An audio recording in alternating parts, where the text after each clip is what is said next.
Before we begin, tell us in the comments where you're watching from and what time it is right now, wherever you are. We like knowing how far these stories travel and what hour of the night carries them best. On the morning of March 9, 1962, a Coast Guard cutter answering a routine radio silence report came upon a cargo freighter drifting 11 miles off the coast, her engines still running, her running lights still burning uselessly in the daylight, her decks entirely empty of the 22 men who made up her crew. The mess hall held plates of food, some half-eaten, gone cold days earlier. The lifeboats hung in their davits, untouched, canvas covers still lashed down.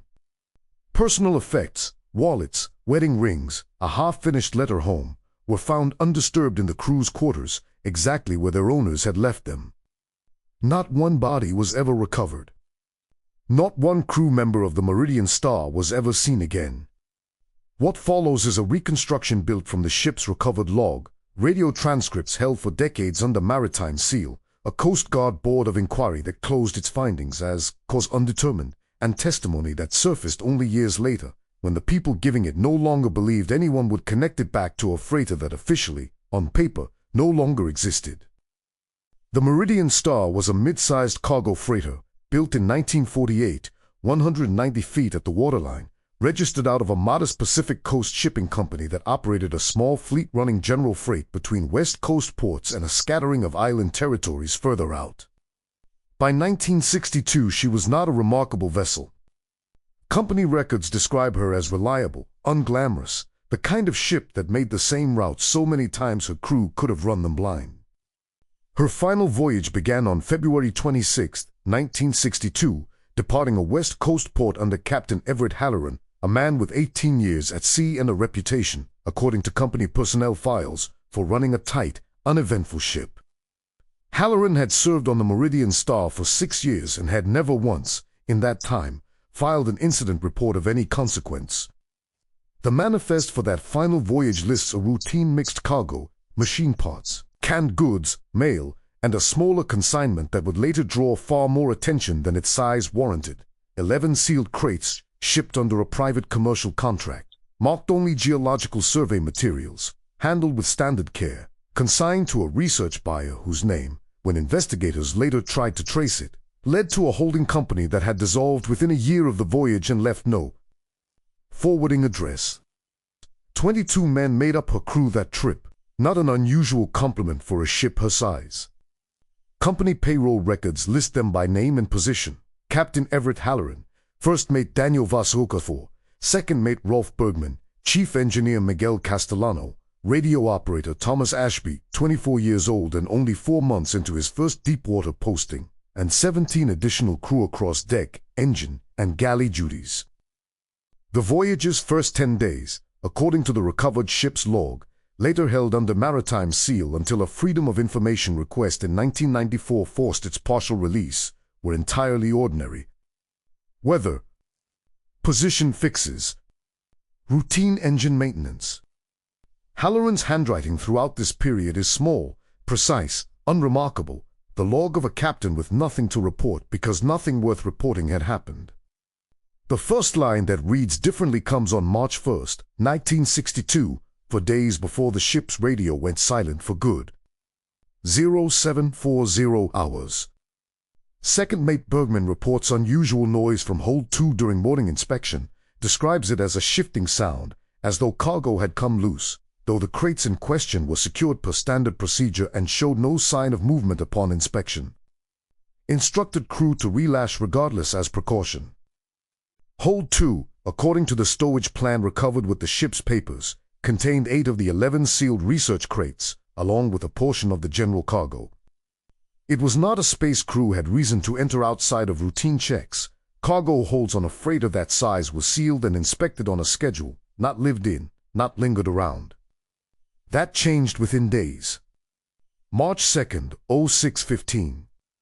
Bergman again reports sound from Hold 2, this time during night watch, describes it as similar to the shifting of the previous day, but longer in duration and accompanied, in his words, by something that wasn't quite a voice, but wanted to be one. I attribute this to fatigue. Bergman has been standing extra watches this trip and I've told him as much.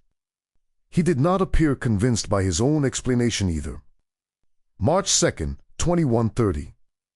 Second report of unusual sound, this time from Ashby, our radio operator, whose quarters run near enough to hold to that vibration from the hold sometimes carries.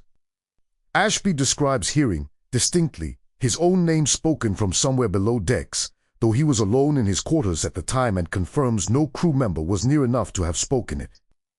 Young man, first deep water trip. I suspect nerves more than anything, though the coincidence of 2 independent reports in as many days is noted.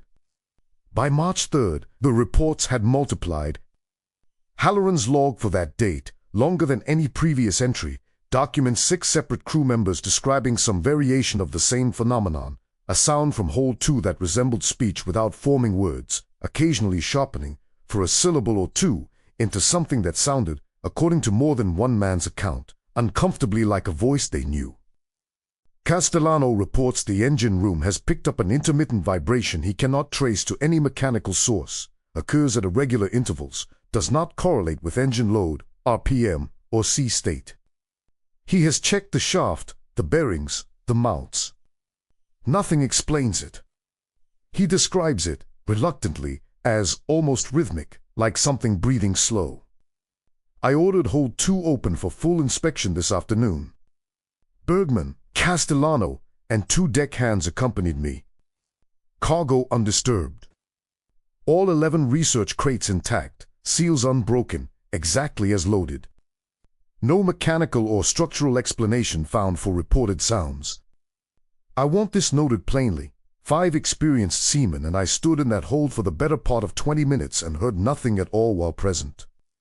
Whatever it is, it does not perform for an audience looking directly at it.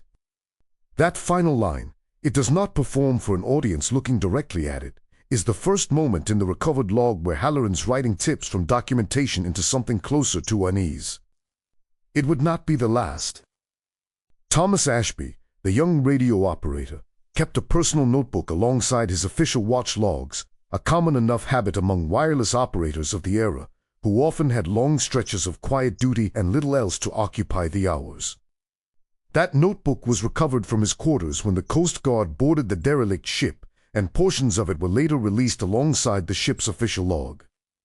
Ashby's entries, unlike Halloran's clipped professionalism, read like a young man thinking aloud, and they traced the ship's decline in far more intimate detail.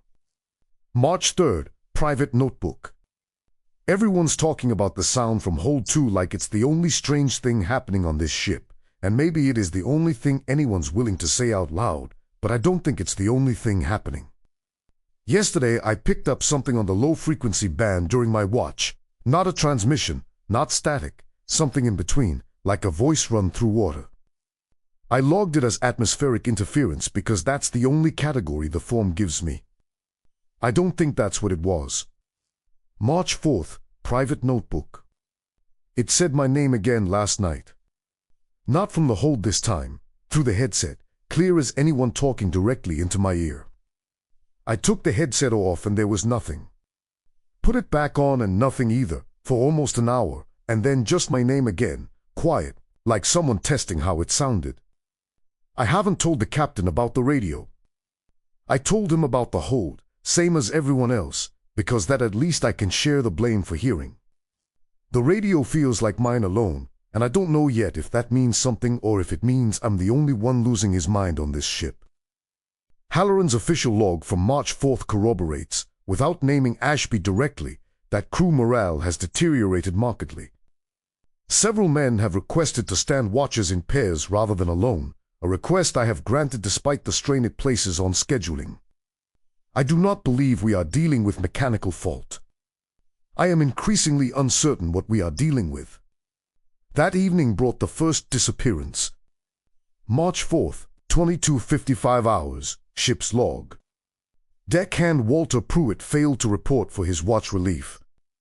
Search of the vessel conducted immediately, all crew accounted for and mustered within 15 minutes except Pruitt. No sign of him topside, below decks, or in any compartment searched. His jacket was found folded on a deck rail near hold 2's access hatch, as though he had set it down deliberately rather than lost it. The sea was calm. No man goes over the rail on a night like this without someone hearing it. Ashby's notebook entry from the same night is shorter and harder to read past the strain visible even in the handwriting itself. Crew's gone. Everyone saying man overboard, which is what you say when you don't want to say the other thing out loud. Nobody heard a splash. Nobody heard him call out. He was standing 30 feet from 3 other men not 15 minutes before muster, and not one of them noticed him leave. I keep thinking about my name in the headset. I keep thinking it wasn't testing how it sounded. I think it was practicing. What follows in Halloran's official log across the next 3 days is, by any measure, the record of a captain watching his command dissolve in real time, and trying, with the discipline of 18 years at sea, to keep documenting it anyway. March 5th, 0930. A second man missing at morning muster, engine room hand Solomon Reyes, last confirmed seen by Castellano approximately 2 hours prior, in the engine room, alone, during a routine check. No sign of struggle. No sign of Reyes at all. Search of every compartment aboard this vessel, twice over, has produced nothing. I do not know how to write in an official log that I believe 2 men have vanished from a moving ship without going over the side, but I no longer believe the alternative explanation either. March 5th, 2140. Multiple crew members now report hearing voices matching those of Pruitt and Reyes, calling from the direction of Hold 2, in tones the men describe as identical to how each missing man actually spoke, inflections, turns of phrase, small verbal habits that a stranger could not counterfeit convincingly. I have ordered Hold 2 sealed and posted with an armed watch, though I confess I do not know what that watch is meant to guard against, or whether a lock catch means anything at all to whatever is producing these voices. Ashby's private notebook for the same date contains the passage that later investigators would return to most often, given how precisely it anticipates what the ship's log would go on to describe independently, days apart, without either document having been cross-referenced at the time of writing. It's not just repeating the voices. I don't think it's a recording, or an echo, or anything that simple. Last night it called Bergman by a nickname none of us on this crew have ever used for him, something Bergman himself said, when he finally admitted it rattled him enough to mention that only his mother ever called him, back when he was a boy, before she died. It is learning things about us it has no possible way of knowing. And every man it learns enough about eventually goes quiet and stops answering muster, and by morning there's 1 fewer of us at the table. March 6th, 0715, ship's log. 3rd disappearance overnight, deckhand Francose, on watch alone near the stern despite standing orders against solo watchers, apparently having convinced the man scheduled to relieve him that he preferred it that way. I did not learn of this arrangement until muster this morning revealed him missing. 19 of us remain. I have made the decision to alter course toward the nearest port rather than continue our scheduled route, and to attempt continuous radio contact with shore stations, though Ashby reports significant interference on all frequencies since yesterday evening. Interference he describes, and I am inclined now to believe him without argument, as not naturally occurring. By March 7th, the crew numbered 15. Halloran's entries from this point grow shorter, more fragmented, the log of a man managing a crisis with fewer and fewer hours in which to also sleep, eat, or think clearly. Crew refuses to enter lower decks alone under any circumstance. I do not blame them.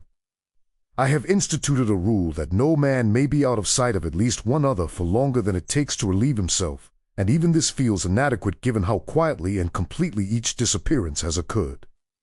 Something is picking us off one at a time, in moments too brief and too private to defend, and I have run out of procedures designed to stop something that does not force a door, does not break a window, does not leave a mark.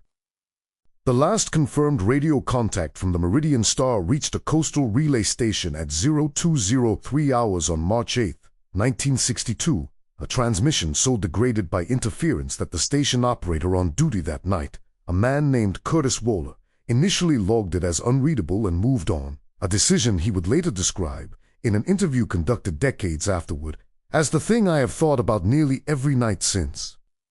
What could be reconstructed from the station's recording, cleaned up decades later using audio equipment unavailable in 1962, captures a voice matching Thomas Ashby's, transmitting in the clipped, procedural cadence of a trained wireless operator, even as the content of the message departs entirely from procedure.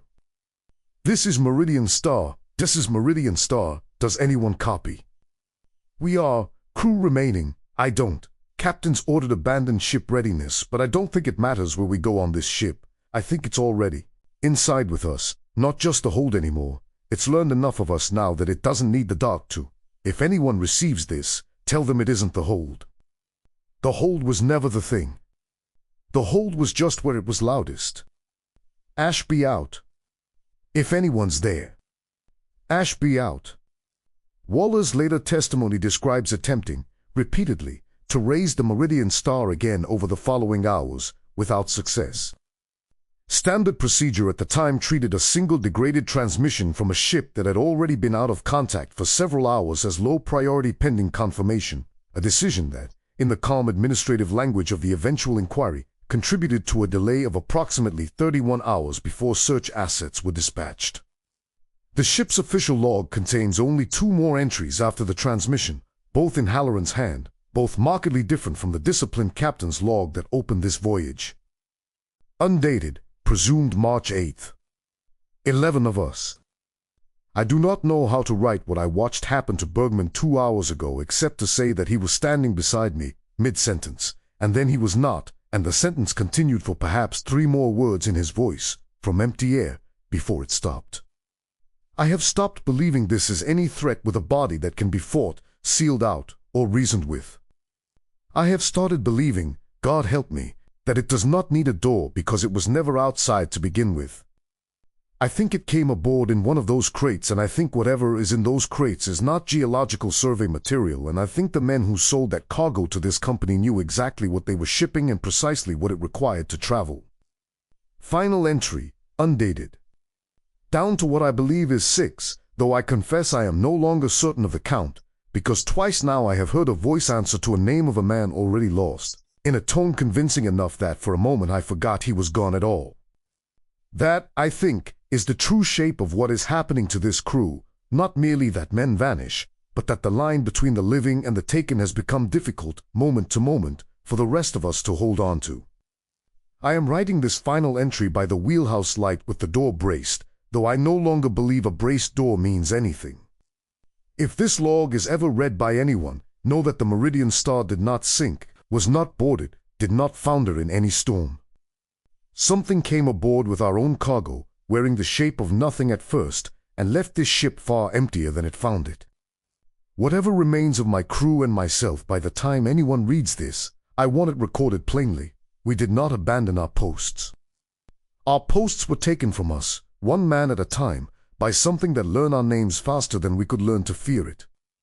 No further entries follow. The Coast Guard cutter Halsey Point located the drifting Meridian Star on the morning of March 9, 1962, in response to a shore station's overdue vessel report. What the boarding party found, preserved in the official incident report filed that afternoon, has circulated in maritime circles ever since as one of the era's most thoroughly documented and least explained mystery ship cases. The engines were still running, idling at low RPM, having apparently continued to operate on their own for at least a day, possibly longer, with no one at the controls. The wheels stood unmanned, the ship having drifted with wind and current rather than held any course. Running lights burned uselessly in daylight, their batteries nearly spent. In the mess hall, the boarding officers' report notes table settings for approximately 8, several plates containing food in an advanced state of decay consistent with several days' exposure, chairs pushed back from the table as though the men seated there had risen suddenly, without finishing their meal, and did not return. The lifeboats remained secured in their davits, canvas covers lashed in place, undisturbed. Personal effects throughout the crew's quarters, wallets, photographs, a wristwatch still ticking on a nightstand, a half-written letter addressed to a wife in a hand that trailed off mid-sentence, were found exactly as their owners had left them. No sign of struggle. No blood. No damage to the hull consistent with collision, fire, or storm. Weather records for the relevant period confirm calm seas throughout the ship's final week. Of Hold 2's 11 sealed research crates, only 6 remained aboard when the Halsey Point's crew inspected the hold. The report notes this discrepancy without further explanation, adding only that stowage plan discrepancies of this nature are not unheard of on cargo vessels and may reflect documentation error rather than cargo loss at sea. The recovered log and Ashby's private notebook were found in the wheelhouse and radio room respectively, both left in plain view rather than hidden, a detail that later researchers would find significant, arguing that whoever wrote the ship's final entries had wanted the account found, even as they clearly no longer expected to be found themselves. Not one of the Meridian Star's 22 crew members was ever located, alive or dead. No wreckage, no debris field, no bodies were ever recovered from the surrounding waters despite an extensive search conducted over the following 2 weeks. The Coast Guard Board of Inquiry convened in April 1962 and, after 6 weeks of testimony from company officials, maritime engineers, and the crew of the Halsey Point, closed its findings with a conclusion that satisfied almost no one who read it closely. Cause of crew's disappearance undetermined. No evidence of piracy, mutiny, collision, or structural failure. Recommend no further action pending new evidence. What the public record of that inquiry does not fully capture is the extent to which board members privately disagreed about how to handle the ship's log in Ashby's notebook. A partially redacted internal memo, released decades later, shows one board member arguing the documents should be classified in full as likely to cause public alarm disproportionate to any operational value, while another, a maritime psychiatrist consulted by the board, wrote that the consistency of independent crew testimony recorded across multiple hands, over multiple days, describing a phenomenon none of them could have coordinated to fabricate, deserves far more serious consideration than. This board appears willing to give it. The shipping company that owned the Meridian Star dissolved within 18 months, its remaining assets absorbed by a larger firm that declined, when later contacted by researchers, to comment on the incident or make any surviving company records available.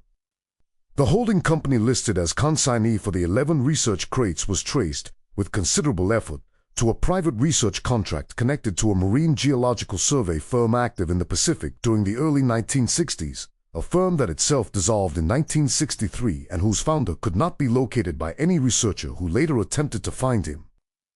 Curtis Waller, the shore station radio operator who received the ship's final transmission, gave a lengthy interview in 1989 to a maritime history researcher, describing decades of recurring nightmares built around the same phrase, replayed in his memory more times than he could count. The hold was never the thing. The hold was just where it was loudest. Waller died in 1994.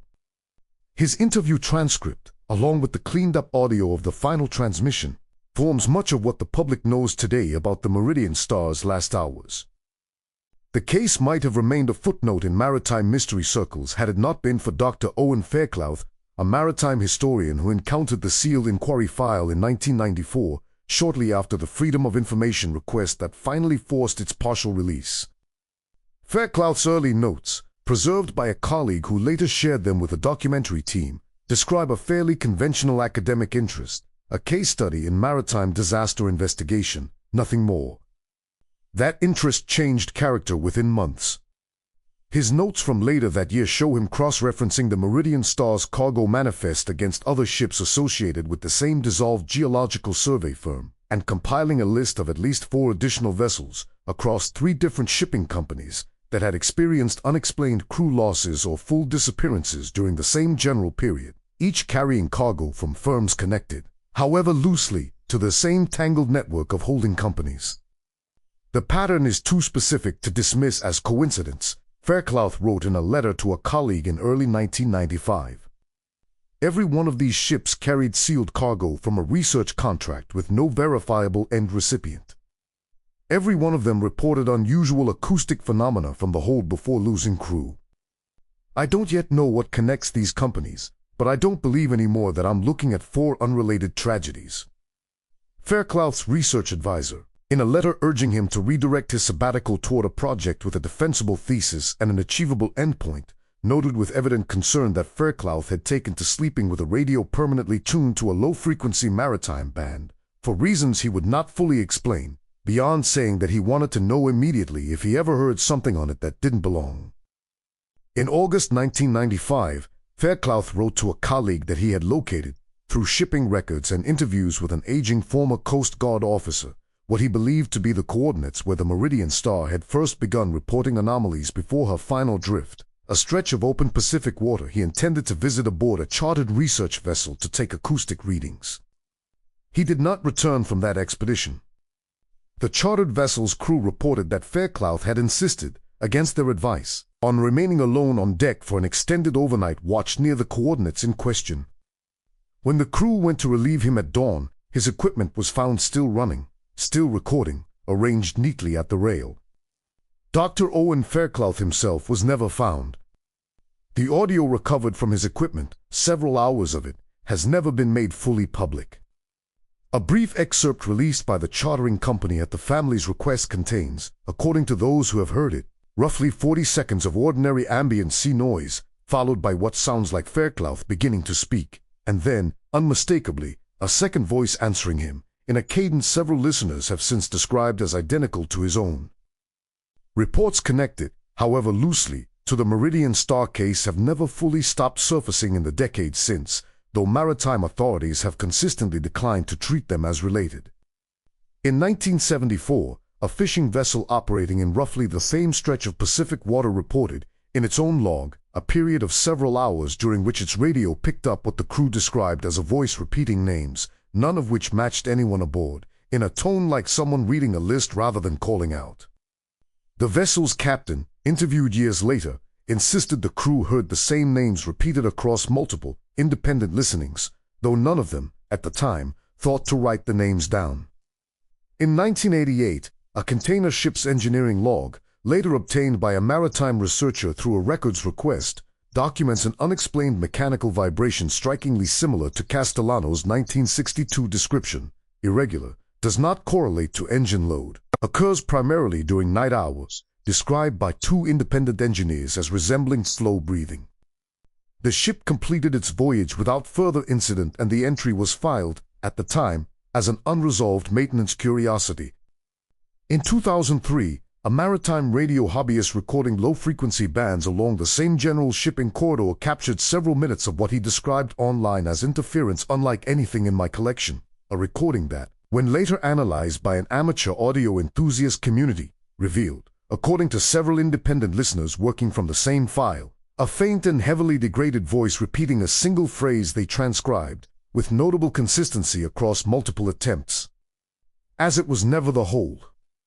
The recording was removed from the hobbyist's public archive within a year, at his own request, after he reported receiving what he described only as messages I'd rather not go into, through channels he refused to specify. In 2016, a documentary production team researching mystery ship cases for an independent streaming series identified what they believed to be the approximate original coordinates of the Meridian Star's final anomalous readings and arranged a chartered expedition to conduct sonar and acoustic surveys of the seabed in that region. Their production notes, shared afterward with a colleague, described locating debris consistent with a mid-century cargo vessel, though official identification was never completed. Their final field log entry, time-stamped the evening before a planned final dive, reads only, picking up something on the hydrophone that isn't marine life and isn't a known vessel signature. Going back down at first light to get a clean recording. No further contact was received from that expedition's dive team. The support vessel above reported the divers' equipment intact and functioning at the surface buoy, with no trace of the two divers themselves. Search operations, conducted over the following 10 days, recovered nothing. What happened aboard the Meridian Star in the first days of March 1962 has never received an explanation that satisfies the physical evidence, the psychological consistency of 22 men's independent testimony, or the string of loosely connected disappearances that have followed anyone who has looked at the case too closely in the decades since. 22 men sailed from port on a routine cargo run. Not one of them was ever seen again, though for several days afterward, their voices, by every surviving account, continued to speak in tones exact enough to fool the men who loved them from somewhere no living throat could account for. Captain Halloran's final log entry ends without a period, as though the sentence, like the man writing it, was interrupted mid-thought and never given the chance to finish. The last line legible on the page reads simply, "I do not think it came aboard to take us. I think it came aboard to learn us, one voice at a time, and I think it has nearly finished. Nothing follows. The rest of the page is blank. Coast Guard records still list the Meridian Star's disappearance as an open case, technically, though no active investigation has been conducted in decades. The stretch of Pacific water where she was found continues to see occasional, unofficial reports, a voice on an unused frequency, a name spoken by no one nearby, a ship's engineer somewhere logging a vibration he cannot explain and privately hoping, against the evidence of his own instruments, that it means nothing at all. If you ever find yourself alone on a night watch, and you hear your name spoken clearly by a voice that has no business being anywhere near you, the Meridian Star's last radio operator left one piece of advice, transmitted into the dark on a degraded frequency 60 years ago, that has outlived every ship, every company, and every official inquiry that came after him. Tell them it isn't the hold. The hold was never the thing.